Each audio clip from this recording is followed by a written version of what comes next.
Hi, this is James from Tabletop Gaming Guild, and today we're going to take a look at the 1 to 4 player game, Tiny Epic Dinosaurs, published by Gamelin Games, where you get to be ranchers, raising dinosaurs to sell them to people who want to run theme parks, or basically the highest bidder. You're going to be completing public and private objectives, going to be raising dinosaurs to get the most victory points at the end of the game. So let's go ahead down to the table here. I'll give you a general idea how the game plays, and then I'll come back and I'll give you my final thoughts.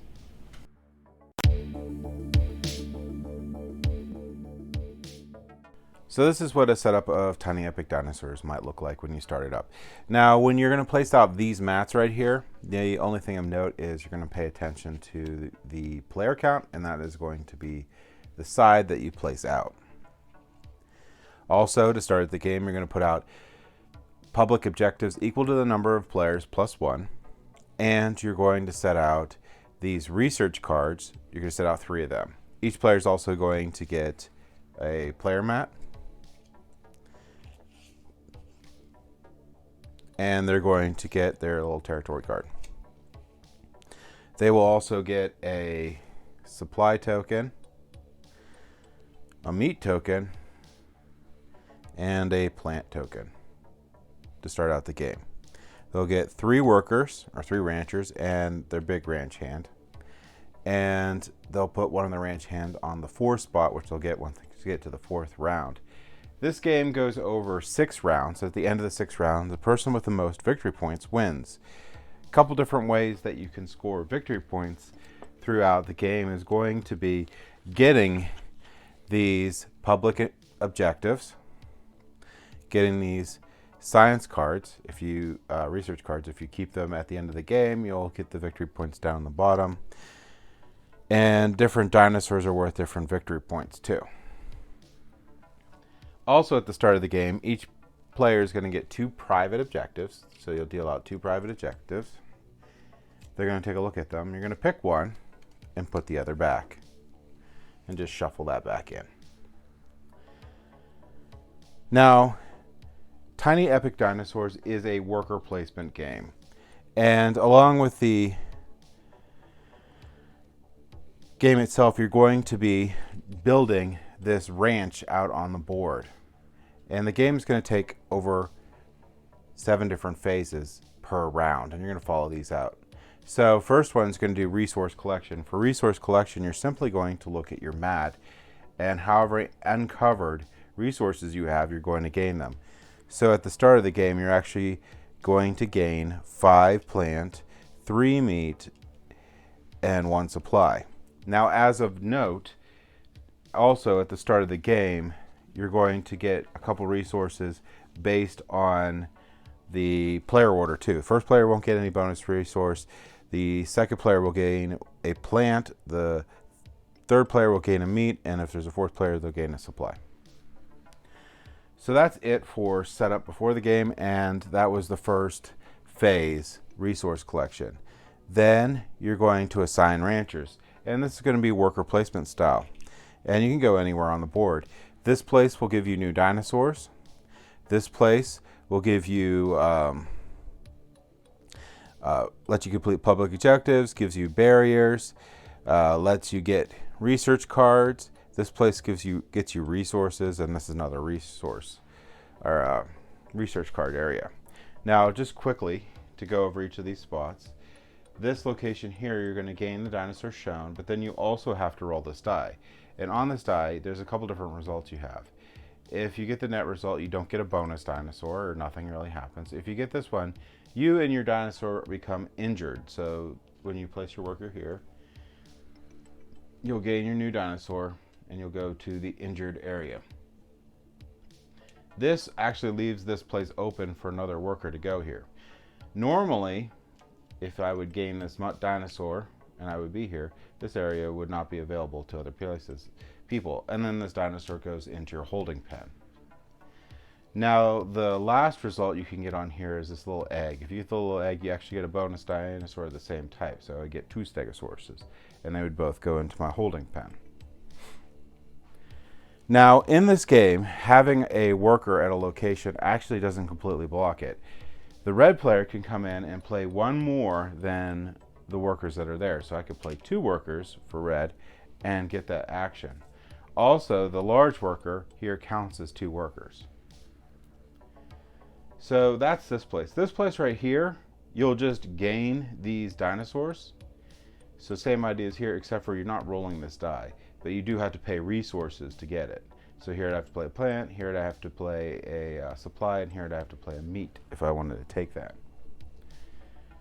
These locations here will let me complete public objectives, and they have different costs for them.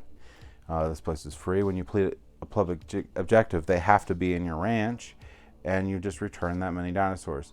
When you complete public objectives, that's the only time you could also complete your private objective.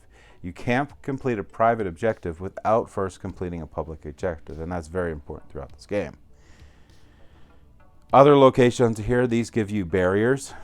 So if you get these barriers, and some of them are obviously a supply, you'll put them in your holding area if I gain those barriers. Here are unique where I can actually take the barriers that I had on this map off and put them in the holding area. Otherwise, you can never actually move these barriers once you place them down. They're very important. I'll show you in a second. Here, I'll be able to get these different research cards. And the research cards here, you could either pick one of the and out in the row, or you could draw 3 from this deck, and you can pick one, and then you actually put the other 2 on this. Now, if you get a card with this icon on it, the science token right here, you will gain an ability that you can use throughout the game, and that would go beside your player mat. If you pick a dinosaur, one of these purple dinosaurs, you will actually get that dinosaur and place it on your mat. And if for any reason this dinosaur is removed from your mat or returned back to the supply, you lose this card, so you won't get these points. Finally, these places are all self-explanatory. These places just give you the resources shown on there. After, this is going to go in turns, everyone placing down 1 worker until everyone's out of workers. After that, you're going to do the retrieve ranchers. You're going to retrieve all the ranchers and put them back on your player mat. Any ranchers in medical leave will go back, and then any dinosaurs in medical leave will go back to the holding area. Then you're going to rearrange your ranch. So you're going to take all the stuff in your holding area and you get to place it out on your ranch. Now, things of note, dinosaurs cannot be mixed. So dinosaurs of the same color can be together. So all the purples can be together. The yellows can be together, the reds, the blues, but none of the dinosaurs can intermingle. And also, your dinosaurs have to be penned in some way, except for the purple dinosaurs. Purple dinosaurs can go out in these fields and they won't run away. But if I put this yellow dinosaur here, it'll run away, and there's penalties for runaway dinosaurs. At the start of the game, you'll notice, so let's say I had 2 stegosauruses. At the start of the game, you'll notice that you have a pendant area to start. Whenever you place your dinosaurs, you also have to realize that you're losing that resource. Can no longer be gained during the resource collection until that dinosaur is moved or whatever, or moved. So after you do that, then you're going to feed your dinosaurs. You're going to look at this chart, and it's going to tell you what you need to feed your dinosaurs. Like the Stegosaurus will take 1 plant, the Raptor takes 1 meat, the Brachiosaurus takes 2 plants, and the Allosaurus takes 2 meat, and then your special dinosaurs take all different things. Now, there are some dinosaurs that are omnivores where you can pick whether they use a meat or a plant, but you will pay that resource, so you move this down, and you're good. Now, if you can't pay that resource, the dinosaur will run off, and I'll explain that and what happens when a dinosaur runs off in a second. And that happens immediately every time that happens. So this can happen in the feeding the dinosaurs, the breeding the dinosaurs phase, either one of the 2. Now, when you go to breeding the dinosaurs, you're going to take, for every 2 dinosaurs you have, they're going to produce a baby, with the exception of the purples won't do it. So I will gain a Stegosaurus. And it doesn't have to go in the same pen, it just needs to go in a pen with no other dinosaurs that are different colors, so it could go in this pen and I'm fine. If I wasn't able to place it, the dinosaur would run away. Now, what happens with the runaway dinosaurs is on the bottom here. Basically, if it's a herbivore, you're going to lose a barrier. It's going to go away. If it is a carnivore, you're going to lose another dinosaur. You can actually sacrifice the escaping herbivore when a carnivore escapes if you have two different escaping dinosaurs at the same time. So that's a good thing to keep in mind. And then last thing is you're just going to refresh for the next round. So you'll put out public objectives to the right player count, and you'll put out new research cards.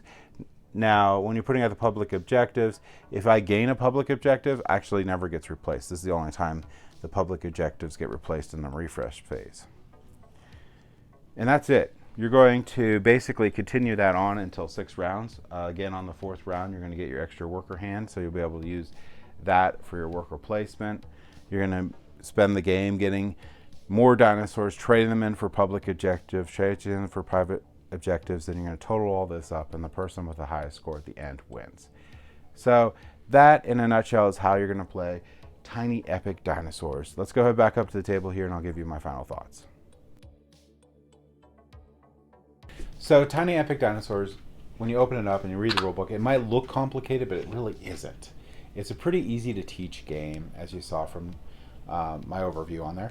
It also is a pretty straightforward worker placement game that goes over the 6 rounds. So you can go through this game pretty quickly, and there's a lot of different choices that you can make throughout the game. But in the whole scheme of things, the big thing is going to be completing those public and private objectives and managing your ranch appropriately. So barriers are very important throughout the game, and also always keeping in mind what's going to occur towards the last phases of the game. So what's going to occur when I need to set up my different pens of dinosaurs? What's going to occur when they breed? What's going to occur for all these different things so that I don't have runaway dinosaurs? Because that can be very detrimental in the game, or you may want to let that happen just because you're getting yourself set up to finish a bunch of public or private objectives in the next round. And I also really like that you have to finish the public objective first to complete a private objective. That incentivizes you to have a larger ranch and to push your luck with the dinosaurs that are out there. Not really push your luck, but manage it properly to have a good bit of dinosaurs out there so that you can turn all those dinosaurs in for the public and private objective. I also really like that you can go to another spot that's taken if you use more workers. So I like that the option's available. You probably don't want to do that very often in the game because losing 2 or more workers to be able to take a spot is really bad, and that would be just if you absolutely had to do it, or maybe you just didn't have anything better to do, but I find that hard to believe. There's a lot of different things you can do throughout the game to get the points. And I also like that you get the bonus worker in the 4th round. I love the advantages that the different research cards give you. I love all the different purple dinosaurs and having to do that where I want that dinosaur for points, but do I? Because I can turn that dinosaur and I can do other things. Lots of variability in the game, and this one actually comes with an expansion that it didn't go over in this deluxe version. The expansion's okay. It adds another little element that you can use throughout the game. I'm going to go over much right here, but overall, really solid game. It's a good one of the Tiny Epic lines. It's actually one of the easier ones to teach and play. Not that the other ones are hard. It's just this one here is pretty straightforward. So if you like Tiny Epic line, you like dinosaurs, you like that theme, this is definitely going to be a game you want to check out. And that's my thoughts on Tiny Epic Dinosaurs from Gameland Games. Thank you for watching.